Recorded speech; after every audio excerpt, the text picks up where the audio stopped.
making sure that you have really amazing relationships with stakeholders often makes a difference between being successful and being just really an outstanding product manager. You'll notice that this is not just about goals and outcomes or the actions. This is also about winning hearts and minds. It's about collaborating with your team and stakeholders to kind of make it happen. Here are going to be like 4 tips that I recommend that you take away from today's presentation about how to actually build really strong relationships to manage your stakeholders really well. Build those relationships before you actually need them. This is the formula. When you're looking at your stakeholders, think about these 4 categories. Be very, very clear that your job is to actually own that communication channel with stakeholders. You want to make sure that you're building confidence, you're affirming alignment, you're wanting to make sure you're also engaging them. This is that last point being very important, is that whenever you can ask for help and ask them to get engaged with the problem solving, that's a really powerful way of getting a stakeholder on side. Stakeholders want to feel useful. They want to make sure that they're contributing to the team. So when you've got something you can ask them to contribute to, that would be fantastic. Hello, everyone. It's so great having you here with us today. It's Practical Wednesday. We are almost about to start the webinar, but we will allow the audience to join us, so we'll wait for 1 more minute. At the meantime, please tell me in the comments who you are, where you're from, just so to get us a little excited about you joining us today for this webinar. It's going to be so meaningful to your product management career, and I just can't wait. So looking forward to seeing you all in the comments. Who you are, what are your biggest questions about product management, stakeholders, everything that has to do with the organization, and how to manage a team when you're not a manager. Actually, this is one of the things we're going to talk about today, and we are going to do that with a special guest, Ken Sandy. Now, I'm going to introduce him to you guys in just a minute. Trust me, it's going to be worth it. It's an impressive guy, and it's going to be great. So I'm waiting for your comments. Please let me know what are your biggest questions about stakeholders management, because at the end of his talk, Ken is actually going to answer some of your questions. So you do want to be the first ones to ask them. Please use the chat. Just comment on this presentation, on this video, and then we'll see them, and you may get the answer that you're looking for. So I see that Paula is joining us. Paula from Rome, and stakeholder management is one of the main topics she said she needs to improve. I'll be honest with you, I think this is an endless road, and you always learn how to do it better. So first, thank you for, sharing this with us, Paula. I think it's one of the, first steps in getting better at anything that we do, and acknowledging that and sharing that. And the second step that you just took, you join us, which is good, right? You already made the first step into being better in stakeholders management. So this is good. This is a great start. And with that in mind, I think this is the time to add the special speaker. Ken Sandy, how are you? I'm good. Thanks, Maura. How are you today? I'm great. Thank you. Thank you for joining us. I think this is the great time to start. So guys, it's Wednesday and it's going to be practical. Hello, everyone, and welcome to today's Practical Wednesday webinar. My name is Maria Cassis. I'm the founder and general manager of Product League. Product League is a 4-month mentoring program for product managers by product managers. Today's session is a webinar focused on a critical know-how to any product manager out there. We are talking about stakeholders management. Conflicting needs and conflicts with other team members or stakeholders are all to be expected and are a part of the game called product management. But how you manage them, this is actually what matters. Our speaker for today is the fabulous Ken Sandy. Ken has over 20 years, this is insane, over 20 years, I'm saying it again, in product management, and it was actually the first to teach the product management course offered in the engineering school at UC Berkeley, which already has over 400 product managers alumni in practicing industry. That's insane. Ken served as the VP product management at leading online education companies MasterClass and lynda.com, and is currently a consultant and advisor for startups and scale-up companies. He has recently released the influential Product Manager, How to Lead and Launch Successful Technology Product, a guide on navigating the challenging collaborative aspects of the product manager role. And at the end of this session, we will actually show you a special link where you'll get a 40% discount on his book. It's going to be worth your time. So what we will learn today in this webinar. First, what is it meant actually to be leader, leading through influence? We so often use this term, and sometimes we often use it in a misunderstood way. So actually what it is and how can you apply it? The second thing we're going to talk about is powerful but simple techniques that help you to develop strong relationships with stakeholders across your organization. And the third point is actually how to avoid common communication pitfalls that can undermine your effectiveness with working with senior management. So you want to be here. Guys, if this is your first time joining our events, please make sure to hit the like button so you'll be notified about our future events. After all, we'll like you too. And most important of all, as product managers, we want you to listen, engage, and ask questions. Please use the chat to do it. We would love to hear from you. We are here just to offer you the best, most valuable content out there for product managers about stakeholders. And to do this experience, to make this experience even better, we need your questions. So don't hesitate. Ken, I hope you're as excited about this webinar as our audience is. How are you today?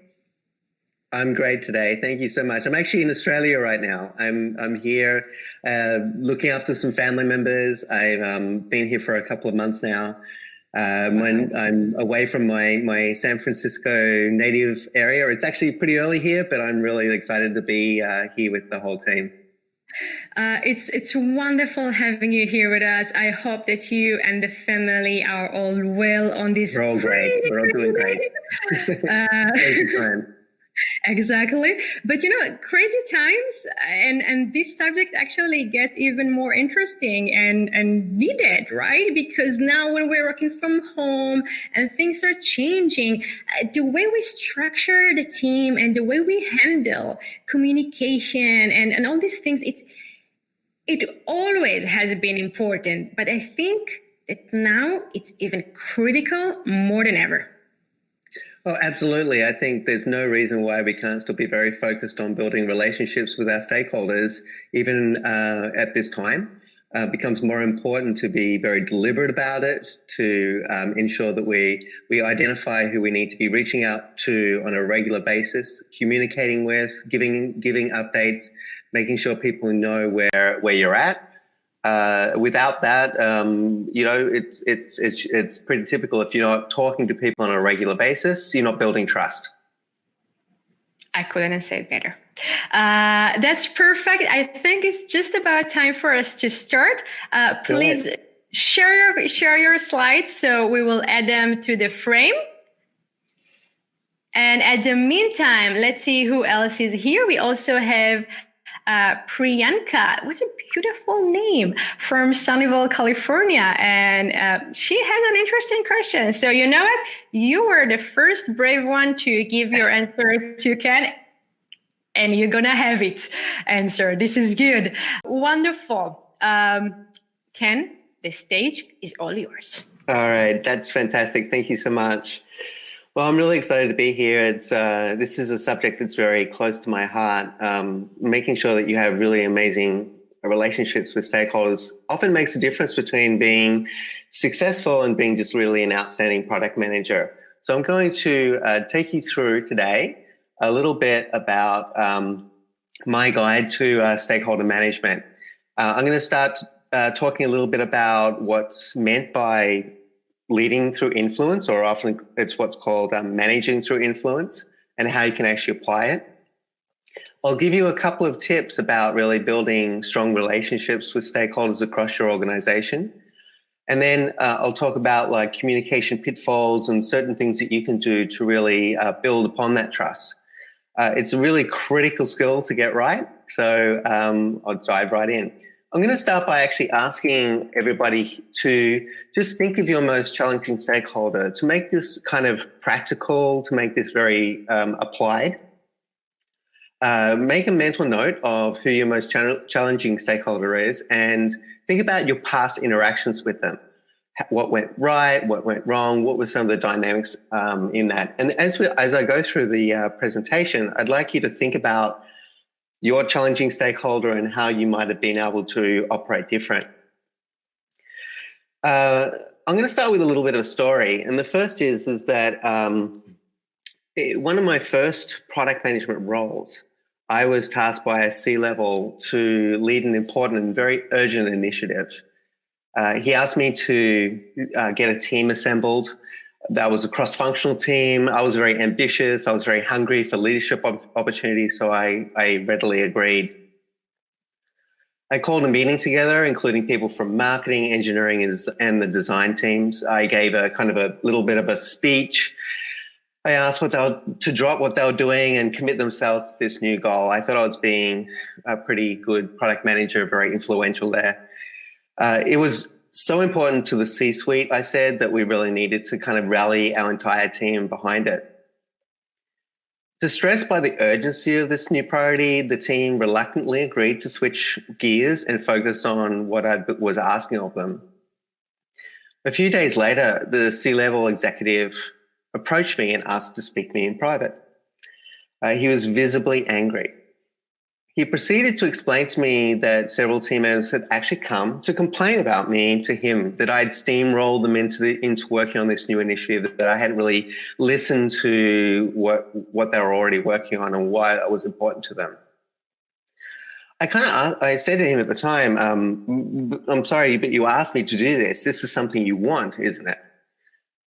He looked me in the eye and said, yes, I wanted this, but no, I didn't ask you to operate this way. Instead of pushing them into doing something, I wanted you to motivate them. You should have explained why it was important, provide business context, discuss the customer need. Just because I want it and ask you to lead it doesn't mean you can suddenly direct others. And then he said something that will stay with me forever.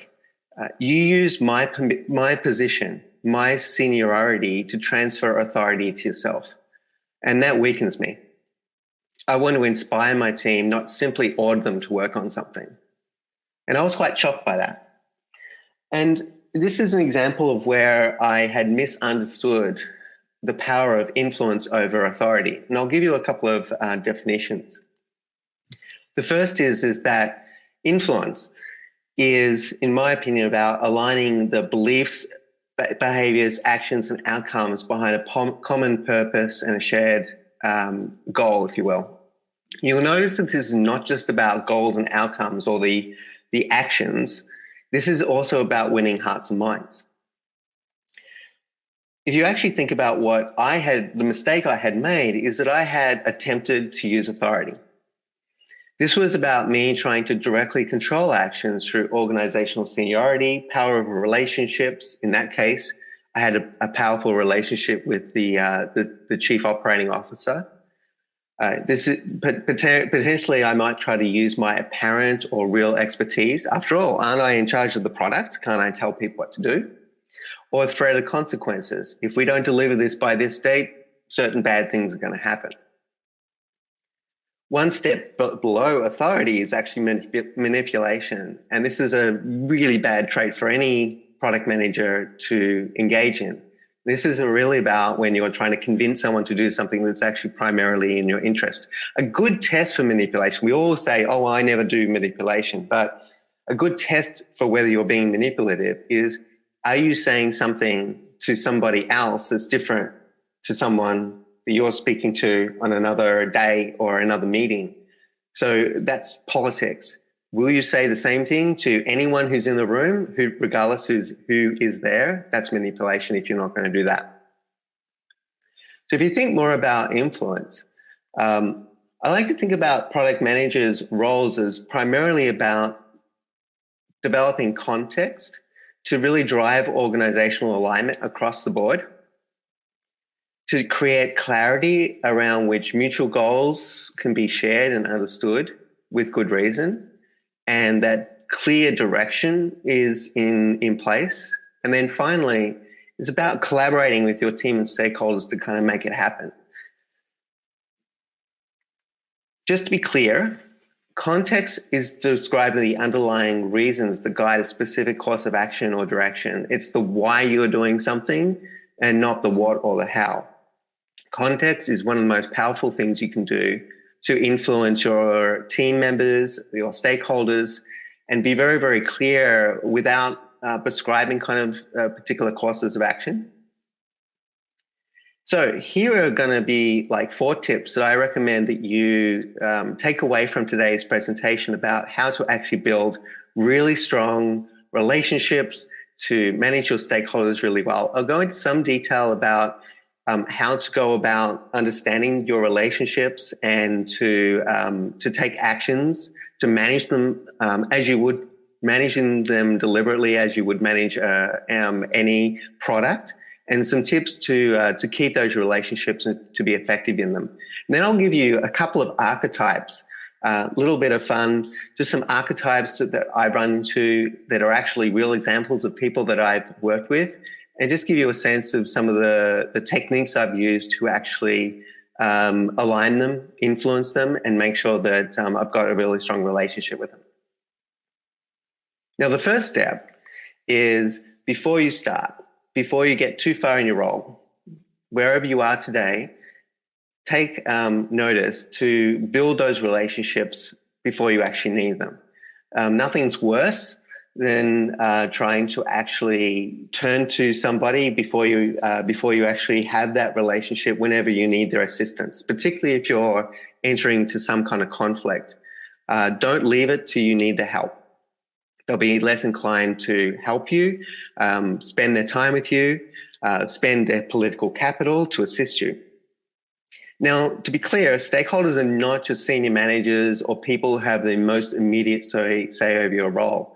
A stakeholder is anyone who's affected by your work, who has influence or power over it, or has an interest in its success. And I'll give you a little framework to sort of map your stakeholders and think about who those people might be. But they're going to be across the organization. It'll be anyone who sells, builds, supports your product, anyone who spends time with customers, supports your career, or makes things run smoother for you. Think about one, I like to think about in terms of building relationships, sort of a very simple formula. And it makes things easy to think about, am I building trust or not? And this is the formula.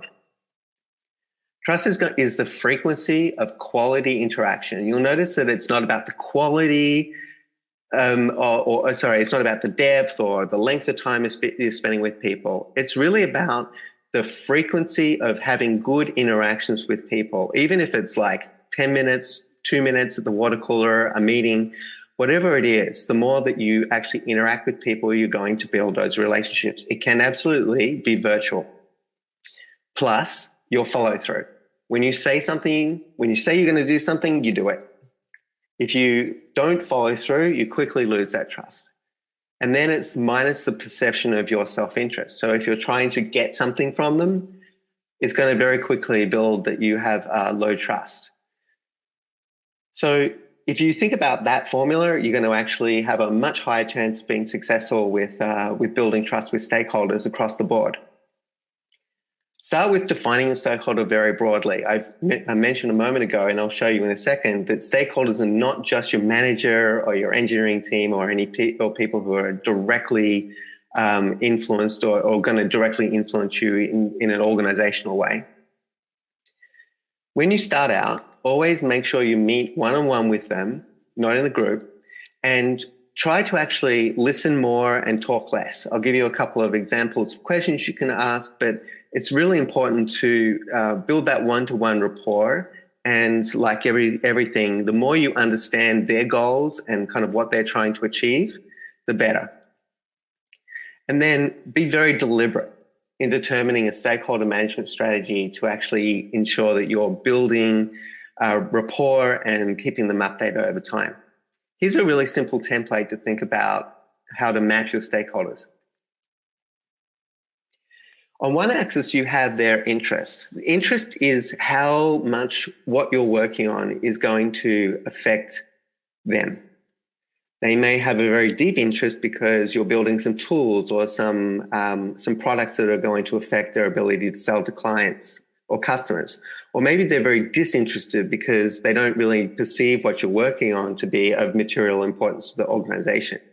Maybe they're very interested because what you're building on could be very disruptive to their world. Maybe their incentives are very misaligned with yours. So always try to understand that the more interested they are, the more, of course, they'll take an interest in what you're working on.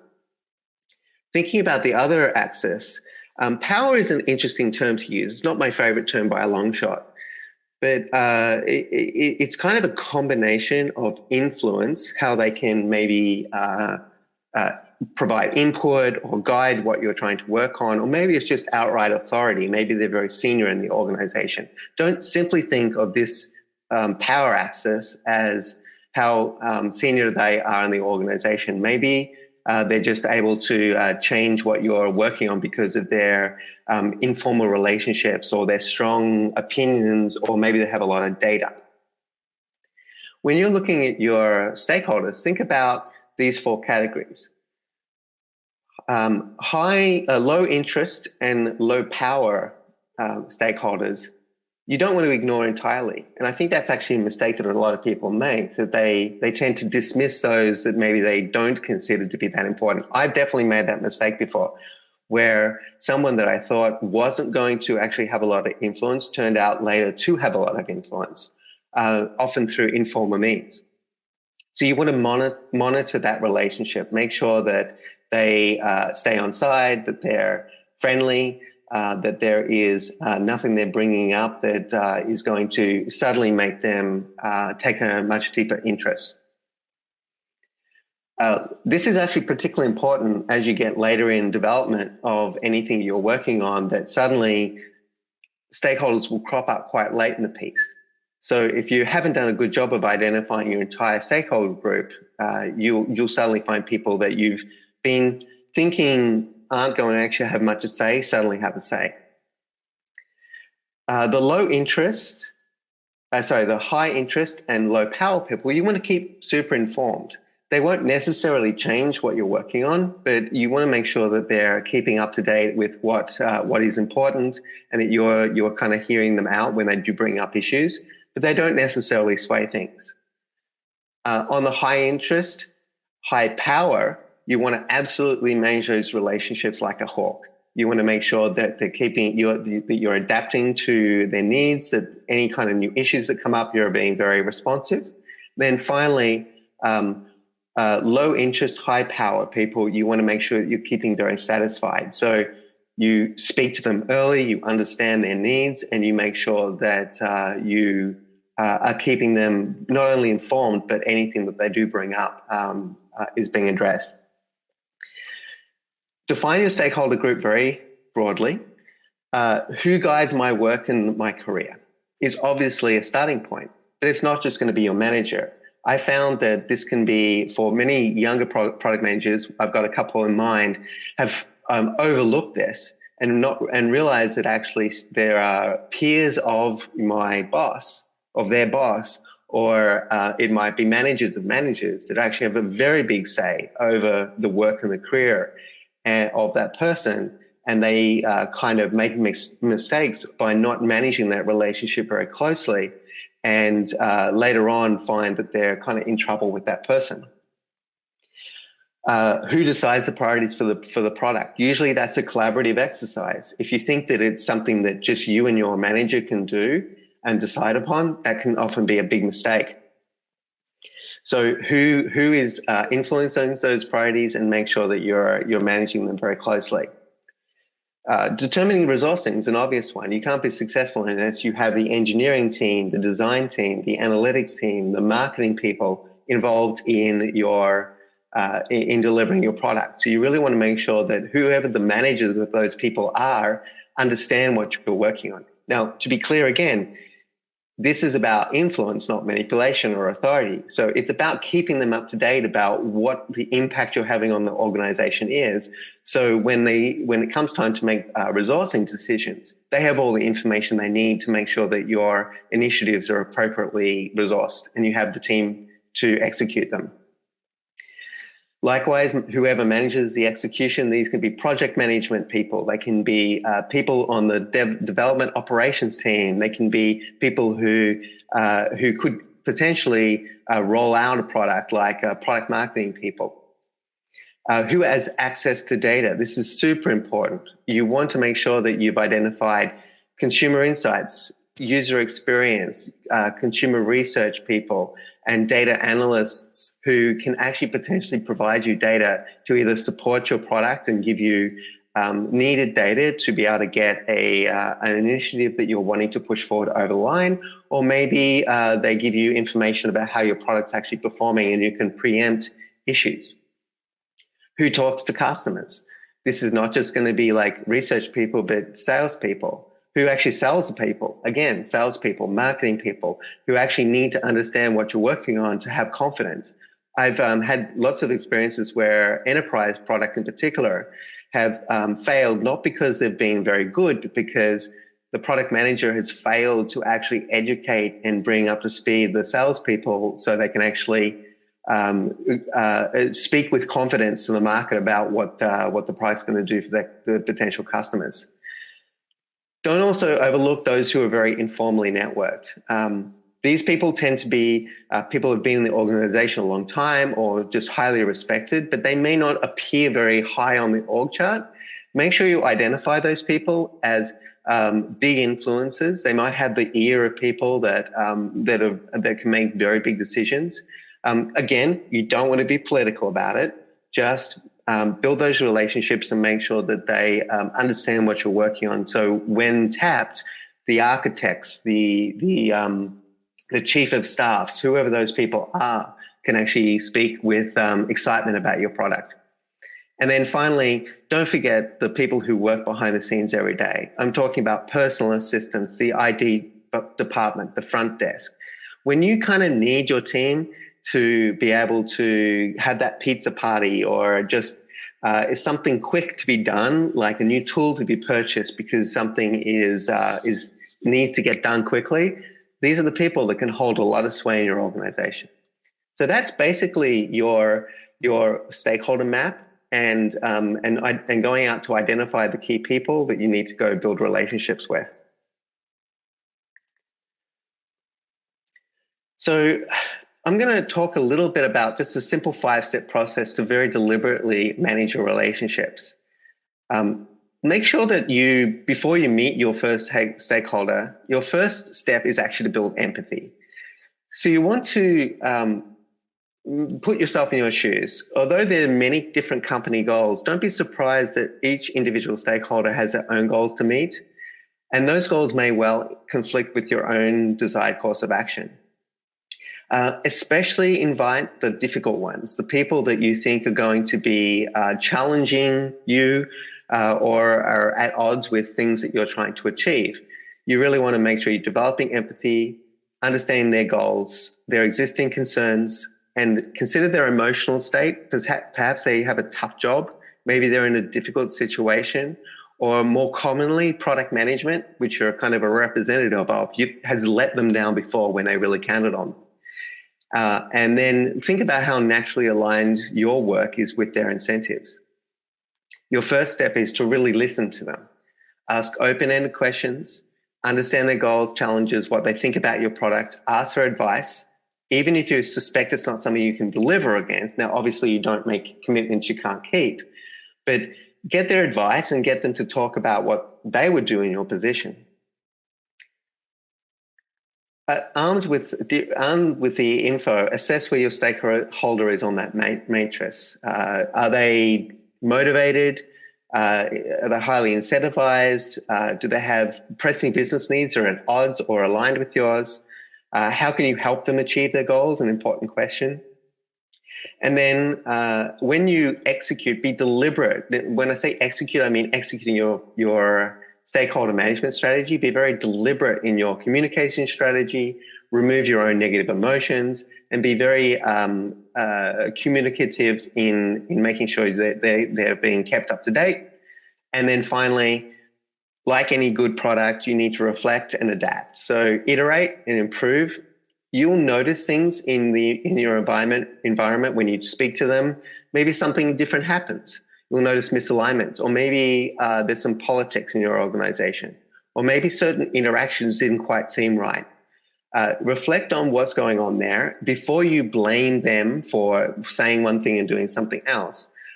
Make sure you try to understand what might be going on and then go through this cycle again.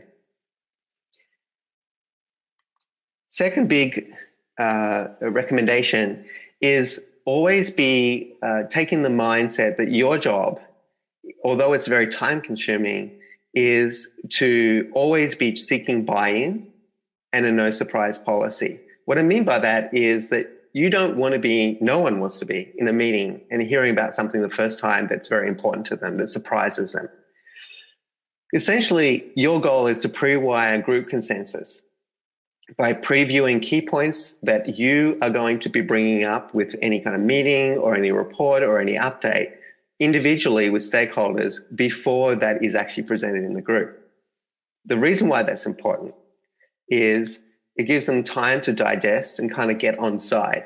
It might be controversial. Maybe you think it's not going to be controversial, but it turns out to actually have material consequences. You do not want to be finding that out for the first time in a group meeting. It'll give you, it'll forewarn you of issues that might derail you later. Plenty of times I've been in meetings where something has come up that wasn't surfaced earlier, and suddenly the group is talking about that all at once, and then there's a whole different recommendation or direction that comes from that meeting that I was not really expecting. And don't hold back. Share uncomfortable issues early. I found in particular, a lot of product managers tend to, when something has gone wrong, tend to want to go and try and solve it first and address the issue before updating their teams. And then later on, the issue kind of like snowballs into something else. And because they haven't been updating their stakeholders of it, there's a much worse set of consequences. Whatever is uncomfortable, share that early, but be very clear about what you're doing about it. Also think about their point of view. When you're communicating with them, make sure that you're thinking about their, as I'll talk about in a second, their particular way of interpreting information, their preferred kind of way of getting information. So for example, the third point on making sure that you're delivering concise, proactive updates. So no news might be good, it might be bad news. That is actually a truism that any stakeholder has in their head. If they don't hear about some update or any kind of information coming to them, they might assume that actually there's something going on that isn't. So the opposite is not necessarily true. Be very, very clear that your job is to actually own that communication channel with stakeholders. You want to make sure that you're building confidence, you're affirming alignment, you're wanting to make sure you're also engaging them. This is that last point being very important, is that whenever you can ask for help and ask them to get engaged with the problem solving, that's a really powerful way of getting a stakeholder on side. Stakeholders want to feel useful. They want to make sure that they're contributing to the team. So when you've got something you can ask them to contribute to, that would be fantastic. You want to make sure that you have a regular cadence and structure with your update so they know what to expect. And importantly, don't bury the lead. Make sure that you're very clear up front. Most importantly, what the key message is, and then what they need to do about it. If you keep them guessing, they're going to be wondering, well, what am I being asked to do here? A good update can be an email, can be one-on-one, it can be a small group setting. In fact, you want to actually adapt your communication style to what's preferred for the stakeholder. We'll include things like, what are your notable achievements? Not you personally, but the teams. And are they aligned with the progress towards the goal? If they're not, you want to be upfront with that. We're not making the progress we thought, or you are making more progress than you thought. What are you going to be working on next, and how are those priorities important priorities? This is important because you want to offset any kind of thinking about like, oh, I want them to work on something else. If you remind them of the priorities and why they align with the goals, they'll be much more responsive. What are the challenges, issues, and obstacles that you're running into? This is not about complaining. You want to actually be clear about what you're doing about those obstacles and what specific actions you want your stakeholders to take to support you. Any kind of also insights or new data that you can share would be fantastic. Any kind of customer testimonials, new reports, research, is always helpful to surface, so you actually are driving context among your stakeholder group. And then making sure that you're celebrating. Who on your team should you call out? This is particularly important when managing peer level or team stakeholders. You really want to make sure you're calling out in a very authentic way, specifically what did they do for, say, going and above and beyond in their role to really drive your success. At the end of the day, providing a really proactive, concise update achieves not just giving your stakeholders a sense or a pulse of what's going on, but it makes sure that you're aligning them and seeking their feedback. They will respond if they see something that isn't aligned with what they think is important. You're also clarifying in a very subtle way what the business priorities are. If there is some misalignment about what you've understood those business priorities to be, that will be surfaced. You want to make sure that you're engaging them in problem solving and asking for support when they can actually give it. And then my final tip is own the solutions to problems, not just the problems. I get this all the time where a product manager might come to me and actually give me the problem. And I'm in the room with them and suddenly they're talking about this big issue that they're run into. And I'm like, well, okay, what are you going to do about that? And a manager really does not want to leave, say, a one-on-one meeting or a group meeting with the problem in their hands. They want to kind of give the ball back to you and actually own that problem. And it's very frustrating when I'm expected to go away and solve things on behalf of, say, a product manager. So if you actually own the solutions to the problems, providing options, providing potential solutions, and a recommendation, that will earn you a lot more respect with stakeholders. Importantly, in product management, the squeaky wheel does not get the oil. It's not an attractive trait in a product manager. Complaining a lot about things just frustrates your stakeholders. It's not going to earn you anything. You may be in a bad situation, but you want to be as positive and low maintenance as you possibly can.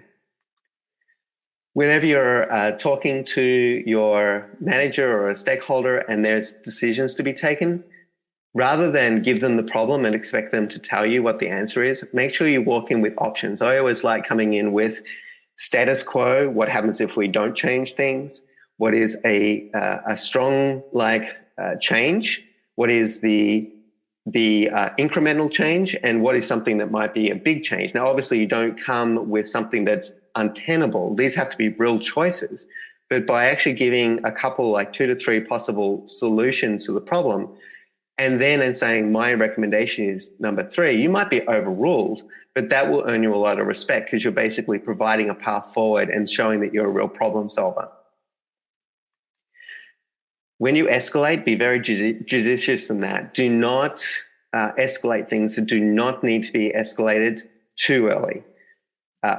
After you've tried to solve the problem yourself, if something still isn't working, then escalate it. But if you do that every day, you will be quickly dismissed. Be clear also on the needed actions that are actual actions that whoever you're talking to can take. And then finally, whatever is going on in your world, we all have hard jobs, but a little bit of empathy doesn't go astray. Your manager has a lot of constraints on them too. Your stakeholders are trying to achieve their goals.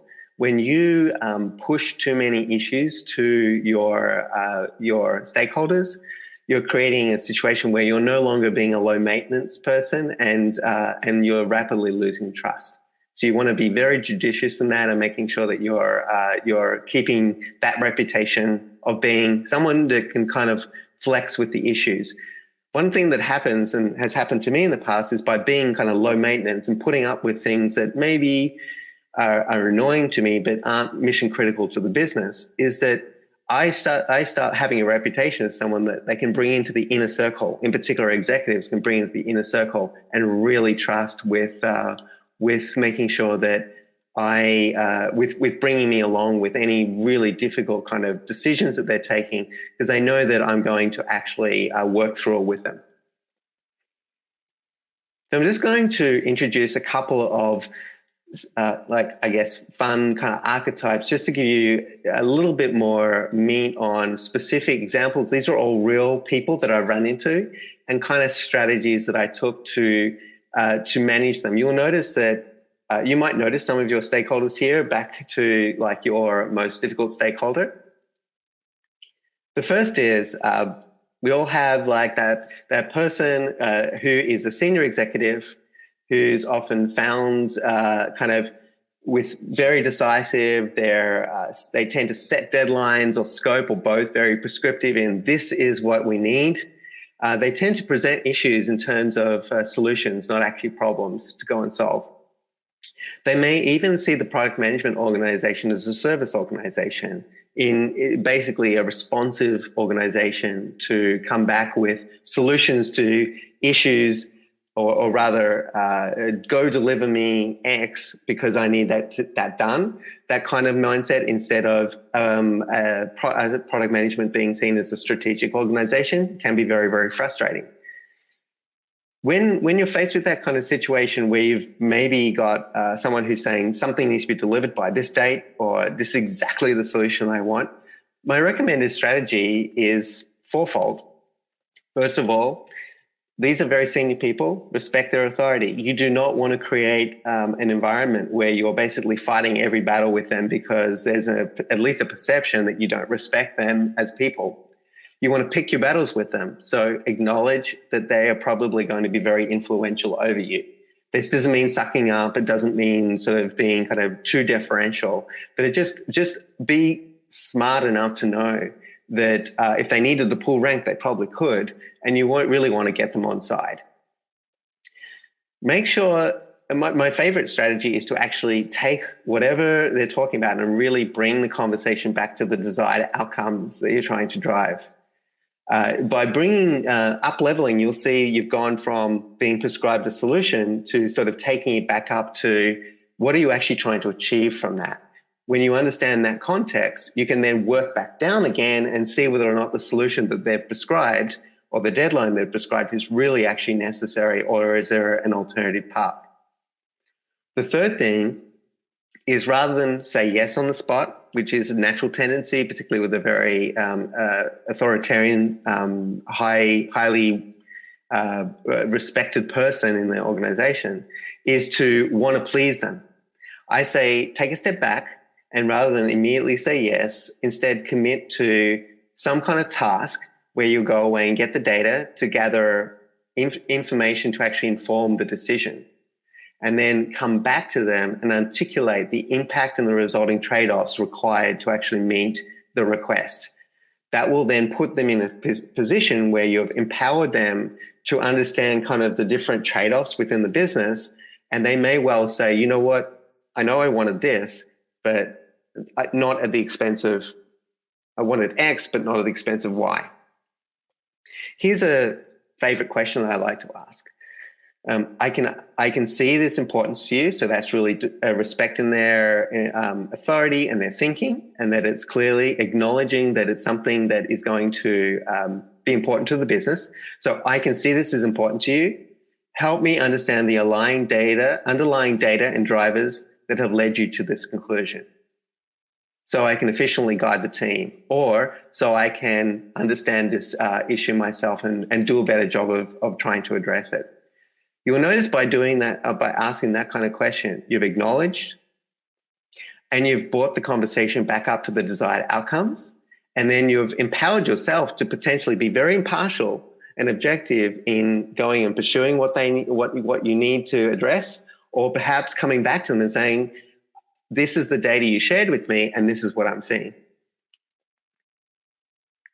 Here's stakeholder number 2, likable Larry. Generally, these stakeholders are not necessarily people that are in maybe even high positions, or they might be they're just a long-term, well-respected residents of many departments. They might be someone who's been with the company for a long time. They hold a lot of sway in the organization. Typically, what happens? I have my favorite case where this happened with the lead customer service person who is just great with people, lovely guy, and just tended to just work around my process. And he would approach team directly. He would really appeal to the team through empathy, really build a relationship with them, and the team really wanted to please him. They feel responsibility to help, and the next thing I know is the team is distracted and they're missing their milestones. What's the strategy? The first is, obviously, again, listen and acknowledge their needs. Understand, write down the problem, appreciate kind of the issue that's going on. Then appeal to their empathy. Describe the impact on others in their organization when you miss goals. As generally, likable Larry is a people person, understanding that they're actually undermining the success of other people in the organization, or potentially you're letting them down, is a really strong motivator for them. If appropriate, and it's a good idea, put it in the idea backlog and make that clear that you're going to consider it for future prioritization. And then redirect those wonderful efforts to cheerlead the existing goals and get them to be really supportive of what you're already working on. Perhaps even putting up with whatever they wanted to go tackle in the first place. Favorite question to ask them? The team's been pretty hammered lately, striving to hit this goal. They're working really hard. You'll notice that I've emphasized what we're working on right now and why that's important. And there's a real kind of empathy component to it. Can you drop by and acknowledge their hard work? So now I'm trying to help them play a more productive role by actually cheerleading the team and acknowledging the team of what they're trying to achieve, which has the dual purpose of motivating the team, but also making sure that the stakeholder is more understands and is excited about the direction that we're already taking. And here's stakeholder number 3, recency Ralph. This is a very common situation, particularly in enterprise organizations. You may recognize this person, might be a rarely cited sales executive. But as soon as there's an important customer meeting with a whole lot of things that have come up that need to be tackled, they will come out of left field with lots of urgent feature requests. They'll have a newly identified problem that needs to be tackled, and they will, if you don't take care of it, escalate that very, very rapidly. Your strategy, understand the context. This will be something that might be an important thing that there's just come from a meeting. Use the 5 whys technique, which is basically asking why 5 times until you get to the underlying root cause or root issue that needs to be addressed. Evaluate potential workarounds. If possible, there might be an alternative path that actually is lower effort. then make sure you reiterate the value of the work that's already prioritized and the outcomes, particularly those that are already affecting them. When they understand that you're already working towards certain goals, this new issue, even if it's revenue-based, might actually rapidly go away. And then show them how work is prioritized and explain how you might be ranking work, or be very transparent about the decisions and how those decisions are taken. And if needs be, say no. Here's my favorite question. This is a twofold question. The first part gets you the context, and the second actually gets you to the pain point. Can you tell me about a time that you, or in the case of if it's a customer, they're asking to get something on the behalf of a customer, can you tell me about a time that you wanted that? It gives you the context. And what did you do instead? And that actually gets you potential the workaround or the level of pain. So they're my 3 examples, people that you may recognize. Based on those, I just want you to think about back to the beginning of the presentation, you thought of that challenging stakeholder. Your job is to build that relationship with that challenging stakeholder. It's not their job. So based on today's session, list in your head 3 things that you'll do to re-engage your challenging stakeholder and build that relationship more. You'll get a copy of this presentation, and so feel free to read through these, and by all means, you're welcome to get a copy of the book. Obviously, there's a lot more data and information about like how to actually build relationships with stakeholders. In particular, I go into a lot more detail about specific questions that you should be asking them to build those relationships. And a deal for the ebook. Also, welcome to connect to me on LinkedIn or send me emails if you have any questions that we don't get to in the time that is remaining. And so I'll now hand it back over for Q&A. This was wonderful. Wait a second. How can I remove it? Yeah, here we are. So exciting. You know, I already didn't know this presentation and it was interesting to me. So thank you very much, Ken. I think this is a great indication of how valuable this knowledge sharing was for all of us. And I think one of the most important tricks that you shared with us, to me in any way, was that, you know, one of the key definitions of good product manager is about seeing the whole picture, right? To have like a macro point of view about things.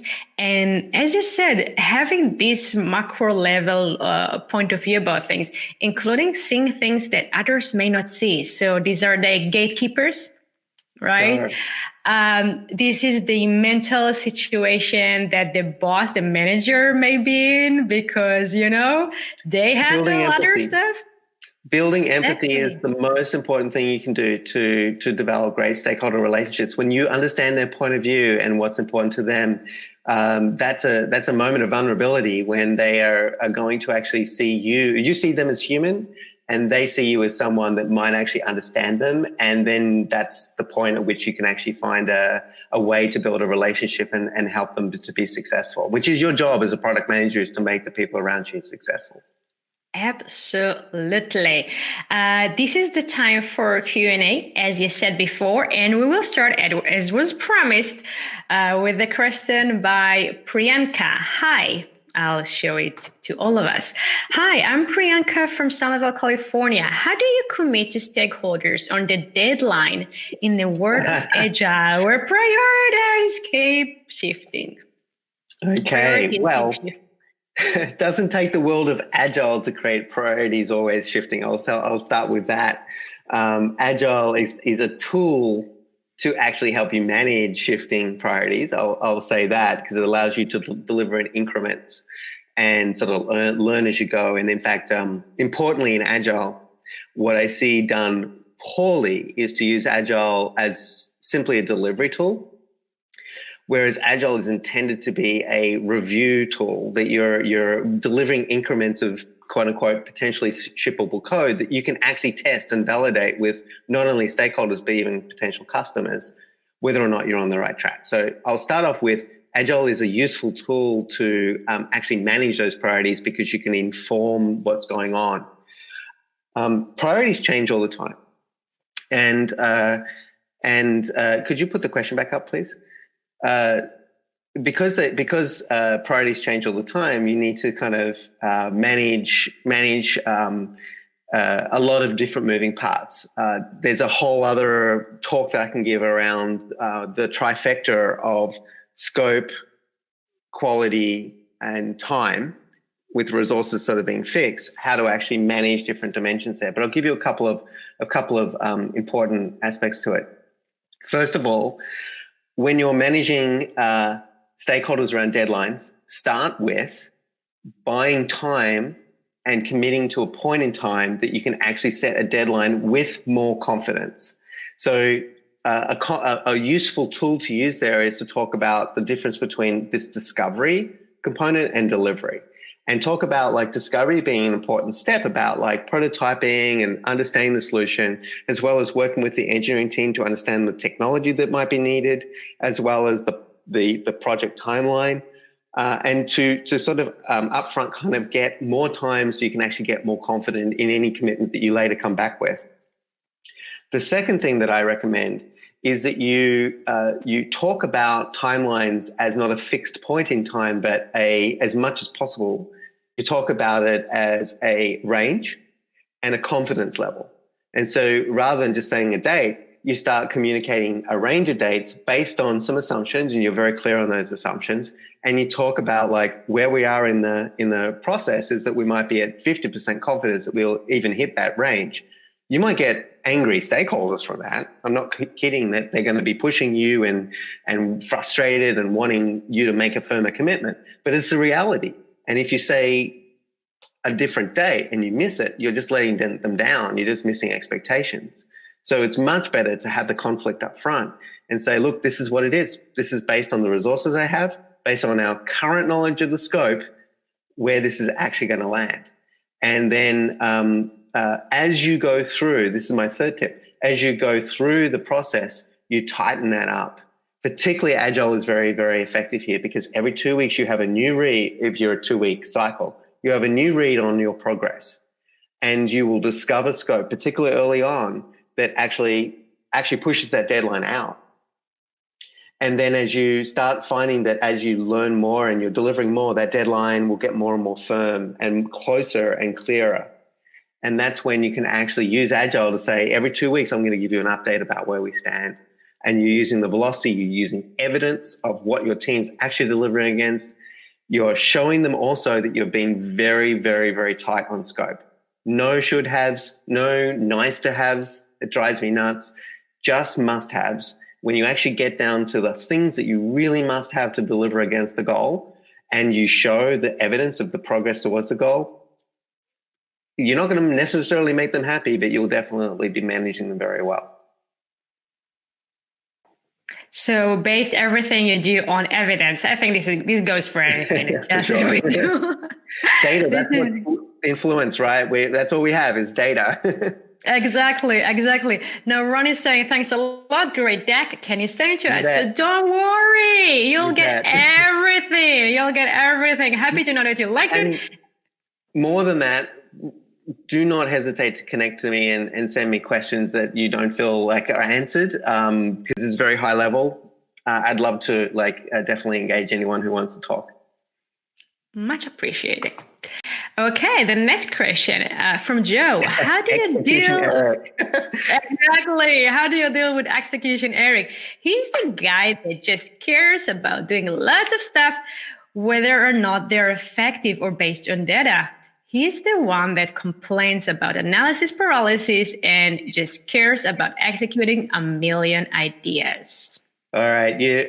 Thanks, Joe. You've added a fourth, and I'm going to definitely add that to the next time I do this presentation, because that's definitely a stakeholder I've run into.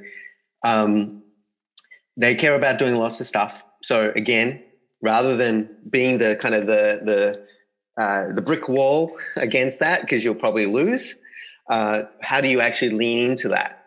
So first strategy is empathize, understand what they're trying to achieve. They're wanting to see velocity, they're wanting to see delivery. And actually, this is quite common in environments where delivery has been a problem. I remember very well a client I was working with a couple of years ago, and they spent almost 2 years and they hadn't delivered something. Very, very frustrating for this, in that case, the CEO, founder, who just couldn't understand what was going on. And so their perception was, we have a delivery problem, we have an execution problem. How do we solve that? So acknowledge the issue and say, yes, we need to be delivering more. Then again, coming back to what outcomes are actually being tried to achieve here is super important. So you want to see an understanding of what we're trying to execute against and what outcomes we're trying to drive. So try to change the conversation as best you can from output to outcomes. Once you start shifting that conversation, you're going to get a better sense of like how to make decisions on executing the right stuff. Then the third thing is knowing that they're very, very obsessed, or rather they're probably rightly wanting to see velocity and progress. Very much deadline driven tends to be. Lean into that by showing incremental delivery. When you start actually shipping product and showing progress, you'll find that execution error starts backing off pretty quickly because there's progress. And then you're having new conversations because you're actually doing incremental delivery. You can actually start checking, is this actually going to be adding value or not? It's okay if the first couple of times you do this, you're actually executing kind of the wrong things because you're actually surfacing the issue and you're able to apply conversation. You're able to apply kind of the lens of, is this actually the right thing to the business on real things you've actually shipped? You've kind of taken the execution issue off the table. It may mean that you need to get very tight on scope, deliver one thing. I've run into that with engineering teams where too much scope means that they spend 6 months on something. Can you get that down to like 6 weeks or one sprint? Not everything, obviously, but just something. And then once you get any kind of like progress, you earn a lot of respect as a product manager for shipping. And then you start having a new conversation about like, what outcomes are we really driving? This is really good. Okay, I see that many questions here in the chat are about Ralph. So many. I choose one. Well, that worked. I'm glad to hear the archetypes were appealing to people. You have no idea. People are here. Oh, I know so many Nancy's. Exactly. It works. So this one comes from John, and he's asking, what if you have someone, a combo of Larry and Ralph, who won't stop distracting your team even after multiple repeated conversation with the approach you suggested, despite their promising not to? You got to call them out. You got to call them out, and you got to intercept it. Look, it's okay when someone, and you get them on paper, get them to make that commitment, but it's okay to escalate that with them and then ultimately escalate that with their manager. Now, it's not a go-to. This is important. Do not always escalate or get in the way or get aggressive. Like, that just doesn't earn you anything. But you need to be respectful, but do not put up with bad behavior for too long, because all you're doing is creating a culture within your team that it's okay, that basically, well, I say that they shouldn't be doing this, but that's actually how we operate, so let's just go do it. That's how they'll think. And you're also creating a reputation issue for yourself, where people look at you and they say, well, this person's ineffective. He's not actually getting this to stop. So you have to escalate. You do that very neededly. It's going to take your relationship with that person backwards for a while, but it's got to stop. So that's the first recommendation is try to tackle it head on if you can. The second technique that I've used with this is to crutch the issue with a process. And so I have rolled out what's called the customer request, or the product request. And I put in quotes because I'm not saying that you should dismiss them, but it's a name that you put around the process that gets people very to take it seriously. And you need to take it seriously. But it's basically, here's how we take requests into the team, and here's kind of what we need to do. And that process can be very simple. This is the person that you talk to. This is the analysis that we need to do. We'll want to actually understand the problem. Then again, you share kind of what you're working on, so you can actually show the full context. Always be transparent on that. Sometimes it's very painful because you actually need to effectively show what everyone's working on, which feels like you're not being trusted. But if you have enough of that information, you can really be clear about, like, okay, here's where it slots in. This is our process. This is how we do stuff. This is how we prioritize things. And then the third strategy is to train your team and really make it clear with the team. Try not to use threat of consequences as the first go-to, but appeal to them and say, look, we're not going to get any relief on hitting our goals. And when you say yes to this, it's just going to distract. And we're not going to get any relief on the goals, and we're going to miss our goals. You want to be the person responsible for that. Send them to me instead. And then, unfortunately, it's probably a little bit more of a, that first principle of like, it's going to be kind of some tough love, escalating, really keep on pushing them. And the worst thing you can do, to be honest, is repeatedly do what they say. If you can give them some things over time, that's great. But when you let people work outside of the process, even for good reasons, it does undermine you in the long term. So be very thoughtful about that. It's frustrating, but a bit of backbone might be necessary. So we use data, we create and follow processes, we share, we think about other people, we communicate that, and all with one aim in mind: to create culture. A good culture in the company. I am so happy you just talked about it. I think it's so important, right? It's so good. So we're just a little bit over time, so we'll take the last question now. And this question comes from Shelley, who's asking, would like to know how you communicate commitments when there is a lot of uncertainties and instability. I might need a little bit more context, Shelley, on what these uncertainties and instability are. But I'm assuming that it's potentially moving goals, maybe it's resource levels, maybe it's actual kind of requirements or needs or conversations with. There's always going to be uncertainties and instability. I think I'll go back to that same thing that I was talking about before about communicating commitments with context and trying to add the qualifiers around that, so you're able to flex it if necessary. So commitments, I'm not sure what that means either, but it can be scope, it can be deadline or a timeline, or it could actually even be quality.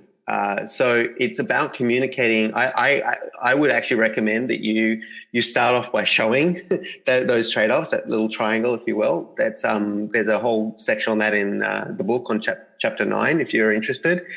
But being judicious in like, okay, this is our assumptions that we're making, and change is inevitable.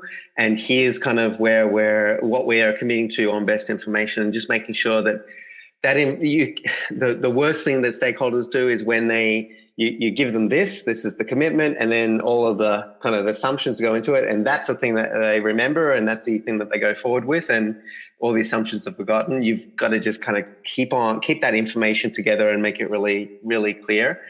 Again, try to make commitments when you need to. So I'm thinking a really great product manager I worked with always got pushed into, when's that going to get done and what is the business outcome going to be? It's totally unreasonable for him to know that, because he's dependent on this team, and he doesn't know what the business outcome is going to be, because this is some new, here's the model, we can tell you what our assumptions are. And he was just really, really good at constantly talking about like what the outcomes that we're trying to drive for is, what he did or didn't know, and what the assumption and the plan that we're working to, and then committing instead of this is going to get done by this date or with this scope. He instead committed to, as those things change and as we learn more, you'll be the first to know. And so in many ways, stakeholders just want to be in the loop. And when you can commit to here's what you're going to know first as things change, it's our best understanding. They get it. Stakeholders have been around, the businesses for a long time. They understand it. That'll often do the trick of just knowing that you've got their back. And then finally, that's why you build relationships at the beginning, is so you can actually have these difficult discussions, because you've built trust, and you say, look, this is my best knowledge right now, and I'm going to work forward to this, and you'll be the first to know. Is just pretty powerful if you've got a trust-based relationship. Amen to that. Now, guys, this is the first event, the first session in a series of events, all called Practical Wednesday, where product leaders like Ken Sandy will join us, and we share practical advices about your career and tips and tricks and tactics and everything you need to know about product management. Now, it's called Practical Wednesday. So everything we discussed about now was practical, which is amazing. But Ken, if I'll ask a very challenging question. By all means.